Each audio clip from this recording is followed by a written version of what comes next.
చేస్తున్న సందర్భంలో ఇండివిజువల్ బ్యాచ్గా ఎన్ని ప్రయత్నాలు చేసినా సరే గట్టుగుద్దలు జరగకపోవడం అనేది చాలా అన్ని బ్యాచ్ల్లో చూసిందే. కాకపోతే ప్రసాద్ దీన్ని ఒక వింతగా తీసుకుని సీరియస్గా తీసుకుని ముందుకు సాగించడం, ఇంతమంది గట్టుగుద్దలు చేయడం అన్నది ఆయన సక్సెస్కి ఇది మొట్టమొదటి మెట్టు అని మనం అందరూ భావించాలి.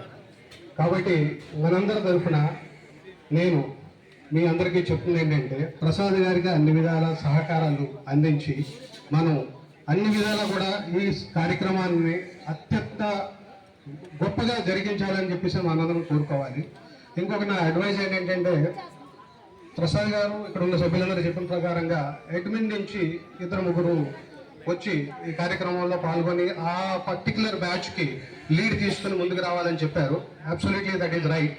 కానీ అందులో నా అడ్వైజ్ ఏంటంటే, ప్రతి బ్యాచ్ నుంచి అడ్మిన్లో 2-3 సీరియస్గా వర్క్ చేసిన పర్సన్స్ ఉండబట్టి అందులో ఒకళ్ళు ఊర్లో ఉండొచ్చు, ఊర్లో ఉండకపోవచ్చు. ముఖ్యంగా నేనున్నానంటే అన్ని విధాలా నేను సహకరిస్తాను, కానీ నేను ఊర్లో ఉండను, నేను విశాఖపట్నంలో ఉంటాను.